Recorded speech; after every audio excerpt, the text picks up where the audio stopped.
नमस्कार दोस्तों, कैसे हैं आप लोग। उम्मीद करते हैं कि आप बहुत अच्छे होंगे। तो मेरे प्यारे साथियों, मैं आज आपके लिए बहुत ही सुनहरा टॉपिक लेके आया हूं, जिस टॉपिक का नाम है हिंदी। और आपको मैं बता दूं, हिंदी में दो पोर्शन होता है, एक बुक पढ़ना पड़ता है और एक पढ़ना पड़ता है व्याकरण। इसमें होता क्या है, हिंदी में सबसे तगड़ा काम जो है ना, व्याकरण का है ना। इसमें व्याकरण आपको हिंदी को बेस मजबूत करता है। तो व्याकरण जो है आज हम लेके आए हैं आपके लिए फुल्ली सिलेबस के साथ। मैं आज आपको व्याकरण में क्या पढ़ाने वाला हूं, आज शुरू से लेकर के अंत तक वीडियो में बने रहेंगे और व्याकरण में सारे टॉपिक को मैं आज आपके साथ डिस्कस करने जा रहा हूं। तो देखिए, ये क्लास 10th 9th 12th ये सारे बच्चे को बहुत फायदेमंद होगा इस टॉपिक को देखने के बाद, है ना। ये फुल्ली सिलेबस पे हम लोग आज काम करेंगे। आज हम अपने प्यारे बच्चों को सिलेबस के बारे में जानकारी देने जा रहे हैं। बस इस वीडियो को आप लोग कंटिन्यू देखते रहिए। चलिए अब हम नेक्स्ट करते हैं, ठीक है। ये हुआ माय डियर हिंदी व्याकरण सिलेबस। हिंदी में कितने टॉपिक को पढ़ना होता है, ठीक है, कितने टॉपिक से हमारा क्वेश्चन आता है, तो थोड़ा सा मैं आपको जानकारी देना चाहता हूं। जैसे माय डियर यहां पे हम देखेंगे,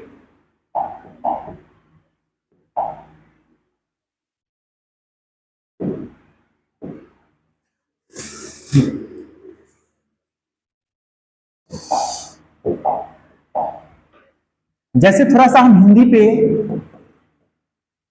फोकस कर रहे हैं माय डियर। ये आपको पता होगा, हिंदी का एग्जाम 100 मार्क्स का होता है। 100 मार्क्स का हिंदी का एग्जाम होता है, जिसको दो पार्ट में बांट दिया गया है। कितने पार्ट में? दो पार्ट में बांट दिया गया है। एक पार्ट है बुक, एक पार्ट है व्याकरण, जिसको ग्रामर कहते हैं, ठीक है। माय डियर यहां पे आपको समझना क्या है, देखिए जैसे यहां पे अगर 45 मार्क्स का क्वेश्चन बुक से रहता है तो यहां 55 का रहेगा।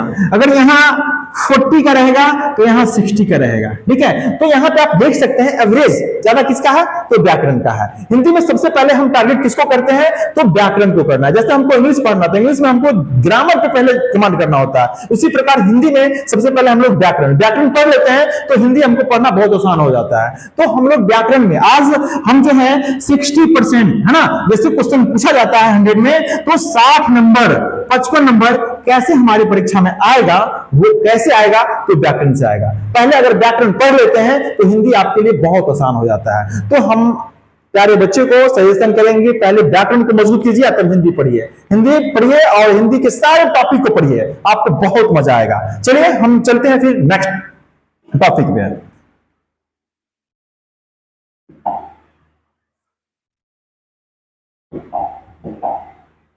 ये रहा मेरा सिलेबस। मैं आपको आज बताने जा रहे हैं सिलेबस के बारे में। तो पहला है माय डियर भाषा, जिसको इंग्लिश में हम लैंग्वेज कहते हैं। क्या कहते हैं? लैंग्वेज कहते हैं, ठीक है। जैसे यहां भाषा हो गया, भाषा के बारे में पढ़ना है। तो माय डियर सबसे पहले यहां पे आज का क्लास जो मेरा है, ये सिलेबस के माध्यम से आज आपको हम बताएंगे, पूरे सिलेबस को बताएंगे पढ़ना क्या क्या है। लेकिन इसको विस्तार में अगर आपको पढ़ना है तो आप मेरे YouTube चैनल, जो कि प्रत्येक दिन 6 बजे वीडियो अपलोड होता है, ठीक है, आप उस पर आराम से पढ़ सकते हैं। कोई तरह का फी वगैरह नहीं लगता है, पूरे फ्री में पढ़ाते हैं। जिस चैनल का नाम है MSCC online classes, MSCC online classes, वो सफलता बैच के अंतर्गत आपको बैच चलती है। आप वहां जाकर के ज्वाइन कीजिए और प्रत्येक दिन आप अपना तैयारी कीजिए। ये भाषा हो गया पहला, है ना। इसके बाद हम थोड़ा सा चर्चा करेंगे बाकी। अगर भाषा के बारे में पूरा जानकारी आपको लेना है तो आइए क्लास में, है ना, 6 बजे जुड़िए, है ना, चैनल को सब्सक्राइब कीजिए और आप रोज जाइए क्लास कीजिए, ठीक है। भाषा, मुख्य रूप से भाषा को हम लोग कैसे पढ़ेंगे, देखो माय डियर, आपको हम सिर्फ अभी हिंट देंगे। भाषा एक माध्यम है जिसके जरिए हम किसी लोगों से अच्छी तरीके से बातचीत करते हैं, है ना। वो हम कैसे करते हैं, तो भाषा के माध्यम से।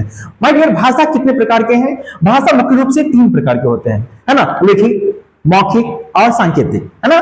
तो हम विस्तार से आपको हम पढ़ाएंगे बस अगले टॉपिक में, सिर्फ अभी हम चर्चा करेंगे। ये भाषा हो गया। इसके बाद वर्ण जो है, है ना, आपको दो प्रकार के होते हैं, ठीक है। वर्ण का डिफिनेशन, वर्ण का प्रकार और सारा एक्सप्लेन करके मैं आपको इस टॉपिक में सिर्फ इसका टॉपिक लेके आऊंगा, इसका टॉपिक लेके आऊंगा। जितना चैप्टर में अभी आपको हम बता रहा हूं सारा का पर्सनल टॉपिक लेके आएंगे, तब आपको पूरा क्लियर हो जाएगा, ठीक है। इसका दूसरा में पढ़ाएंगे वर्ण, है ना। वर्ण दो प्रकार का मुख्य रूप से होता है ना, स्वर्ण, व्यंजन वर्ण। यहां देख लीजिए, जैसे हम यहां बताएंगे आपको शब्द, है ना, शब्द कितने प्रकार का होता है, ठीक है। तो ये शब्द जो हो गया, है ना, शब्द के प्रकार पे, शब्द के परिभाषा पे हम चर्चा करेंगे। तीसरा में हम क्या पढ़ाएंगे, तो शब्द के बारे में पढ़ाएंगे, ठीक है। इसके बाद हम यहां पे पढ़ाएंगे संज्ञा, है ना। संज्ञा, है ना, किसी व्यक्ति, वस्तु, स्थान या जन्म के खास नामों को संज्ञा कहते हैं। संज्ञा के मुख्य 5 भेद होते हैं, ठीक है। पांचों भेद के बारे में डिफिनेशन, है ना, सारा कोई एग्जाम्पल आपको नेक्स्ट वीडियो में हम देंगे, ठीक है। सर्वनाम, इसके बाद क्या है, सर्वनाम, है ना। सर्वनाम को भी मुख्य 6 भेद है। सर्वनाम को कितने भेद है, तो 6 भेद है ना। ये 6 भेद को हम आपको अगले वीडियो में इसको पूरा एक्सप्लेन करेंगे। इसके बाद है विशेषण, है ना। विशेषण को भी मुख्य 4 भेद है, ठीक है। संज्ञा और सर्वनाम का जो विशेषता बताता है वही विशेषण कहलाता है। दोनों का विशेषता बताने वाला क्या कहलाता है, विशेषण कहलाता है। इसके बाद क्रिया, मुख्य रूप से क्रिया को 2 भागों में बांटा गया, सकर्मक क्रिया और एक अकर्मक क्रिया। इसके बाद हम लोग कहते हैं काल, है ना। जैसे कहते हैं काल, यानी काल के मुख्य रूप 3 प्रकार के होते हैं। काल कितने प्रकार के होते हैं, 3 प्रकार के, है ना। वर्तमान काल, भूतकाल, भविष्य काल। ये सारा चर्चा जो हम लोग जो है कहां करेंगे, तो इसके पर्सनल टॉपिक में करेंगे। जब हम काल का टॉपिक लेके आएंगे उसमें हम इसका पूरे एक्सप्लेन करके हम आपको पढ़ाएंगे। इसके बाद लिंग, है ना। जैसे लिंग होता है स्त्रीलिंग, पुल्लिंग, है ना। इसके बारे में भी हम आपको नेक्स्ट वीडियो में पढ़ाएंगे। तो 9वां चैप्टर मेरा क्या हो गया, लिंग हो गया। आप यहां देख लिए कि पहला से लेकर 9वां तक आपको बता दिए, लेकिन अभी भी बहुत सारा चैप्टर है, इसमें आप बने रहेंगे।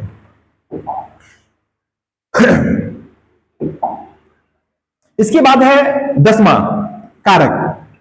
कारक जो है ये भी 8 प्रकार के होते हैं। कर्ता ने कर्म को करण से, है ना, ये सारा 8 प्रकार के होते हैं। ये सारे को, है ना, हम आपको एक वीडियो में लेकर आएंगे और पढ़ाएंगे। अभी सिर्फ हम आपको सिलेबस की जानकारी दे रहे हैं, हम पढ़ाएंगे क्या क्या उसको जानकारी दे रहे हैं। ये कारक हो गया। संधि, संधि को भी मुख्य रूप से 3 प्रकार होते हैं, ठीक है। ये संधि को भी हम आपको बेसिक से हम बताएंगे, है ना। पर्सनल इसका जब हम टॉपिक उठाएंगे तब बताएंगे, ठीक है। समास, है ना, समास जो है ये भी 6 प्रकार के होते हैं, है ना। उपसर्ग देख लीजिए, ये परीक्षा में बहुत ज्यादा आते हैं। जैसे समास से क्वेश्चन आ गया, संधि से आ गया, कारक से आ गया, उपसर्ग से बहुत ज्यादा क्लास 10th और 12th में आता है, ठीक है। तो ये आपको बहुत फायदेमंद पहुंचाएगा। उपसर्ग होता क्या है माय डियर, ये एक चीज हम आपको बताने का चेष्टा करेंगे। देखिए उपसर्ग जो होता है ना, कोई भी शब्द, है ना, जैसे शब्द के आगे, है ना, शब्द के आगे जब आगे वाला शब्द, जब आगे कोई शब्द लगता है तो ये उपसर्ग कहलाता है, और जब पीछे लगेगा तो प्रत्यय कहलाएगा। बस, यानी ये उपसर्ग और प्रत्यय आपको बहुत इजीली वे में आपको समझना है। जैसे हम लोग एक एग्जांपल के माध्यम से हम लेते हैं, जैसे हम लोग कहेंगे परिवार, परिवार, तो देखिए ये हो गया परि, है ना। ये परि क्या हो गया, तो उपसर्ग हो गया। क्या हो गया, उपसर्ग हो गया। अगर इसी में हम लोग समझेंगे प्रत्यय, प्रत्यय क्या हो गया, तो लास्ट में जो चीज लगेगा ना वही प्रत्यय कहलाएगा। जैसे र हो गया ना, ये प्रत्यय कहलाएगा। तो शुरू वाला को हम उपसर्ग कहेंगे, है ना। कोई भी शब्द से पहले अगर लगेगा उपसर्ग कहेंगे, और लास्ट में लगेगा तो हम उसको प्रत्यय कहेंगे। ये चीज आपको समझ में आ गया होगा। ये उपसर्ग और प्रत्यय है। इसके बाद हम लोग चलते हैं विलोम, है ना। इसके बाद हम लोग चलते हैं विलोम।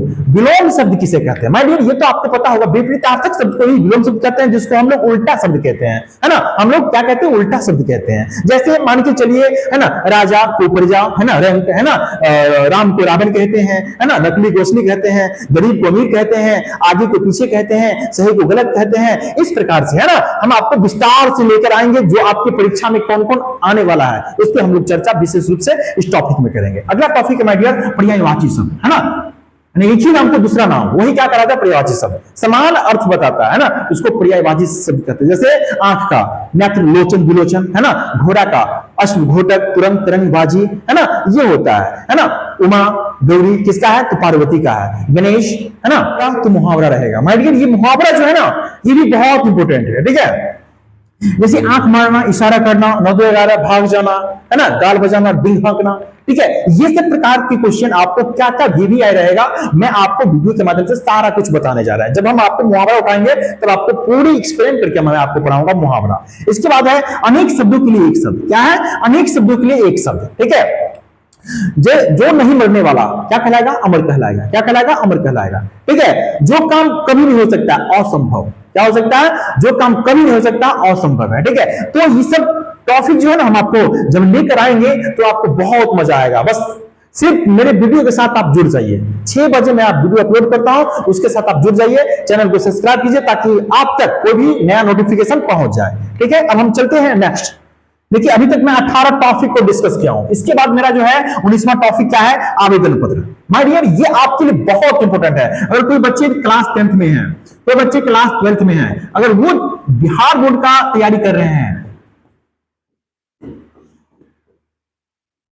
अगर कोई बच्चे 10th और 12th में है, बिहार बोर्ड का तैयारी करना चाह रहे हैं, अगर आवेदन पत्र, उसको ये नहीं जानकारी है कितने मार्क्स का पूछा जाता है। माय डियर, मैं आपको बता दूं, ये जो है ना 5 मार्क्स का पूछा जाता है, ये 5 नंबर का आपको पूछा जाता है, ये आवेदन पत्र लिखना। ठीक है, ये आवेदन पत्र लिखना 5 नंबर का बहुत नेसेसरी है। ठीक है, ये आपको कैसे लिखाएगा, है ना, मैं आपको सारा क्लियर करूंगा आवेदन पत्र के टॉपिक में। जब 19वां टॉपिक चालू होगा तब आपको क्लियर कर दूंगा। 20वां में है पत्र लेखन। ये भी जो है पत्र लेखन हम भाई के पास लिखते हैं, है ना, प्रिय भाई, है ना, इसके बाद हम लिखते हैं पिताजी के बाद पूज्य पिताजी, है ना। तो ये हम पत्र लिखते हैं, तो हम आपको इसके बारे में क्या क्या लिखते हैं, पत्र लेखन कितने प्रकार के होते हैं, ये सारा डिस्कस में आपको इस वीडियो में करेंगे। इसके बाद निबंध है, ठीक है, ये भी 5 नंबर का पूछा जाता है। कितने नंबर का? 5 नंबर का। ठीक है, ये भी 5 मार्क्स का पूछा जाता है ना, 10th और 12th में। माय डियर, इस पे हम चर्चा करेंगे। ये जो निबंध है ना, जिसको इंग्लिश में हम लोग इससे कहते हैं, ठीक है, ये आपका इसका टारगेट थोड़ा सा ज्यादा रहता है, इसका वेटेज ज्यादा रहता है। 10 मार्क्स का पूछा जाता है। कितने मार्क्स का? 10 मार्क्स का पूछा जाता है ना। जो कि आपको इसमें पढ़ना क्या होता है, जैसे दीपावली हो गया, अभी क्या चल रहा है, दीपावली, है ना। जैसे दीपावली अभी क्रॉस हुआ, ठीक है, कुछ दिन पहले 20 तारीख को था, है ना, मेरा छठ है 26-27 को, तो फिर छठ के बारे में, ठीक है, दीपावली क्या है, क्यों मनाते हैं, कैसे मनाते हैं, कब से मनाते हैं, तो ये सारा इसका एक्सप्लेन करना जो है वही निबंध कहलाता है। ठीक है, ये छठ के बारे में, फिर दुर्गा पूजा हो गया, तो ये सब किसमें आता है, निबंध में आता है। ये कितने नंबर का पूछता है? 10 नंबर का। पत्र लेखन 5 नंबर का, आवेदन पत्र ये आपको 5 नंबर का पूछा जाता है। तो 12th और 10th के लिए बहुत इंपॉर्टेंट है। ठीक है, तो ये मेरा सिलेबस था माय डियर, है ना। उम्मीद करते हैं कि आप इस सिलेबस को पूरा देख लिए होंगे, और आपसे मेरा यही रिक्वेस्ट है कि आप इस वीडियो को अगर देखना चाहते हैं तो प्रत्येक दिन 6 बजे मैं वीडियो अपलोड करता हूं। आप तक कैसे पहुंचेगा, तो सबसे पहले MSCC ऑनलाइन क्लासेस चैनल को आप सब्सक्राइब कीजिए ताकि आप तक मेरा कोई भी वीडियो पहुंच सके। तो दोस्तों, ये वीडियो कैसा लगा कमेंट में आप जरूर बताइए। जब तक के लिए थैंक्स।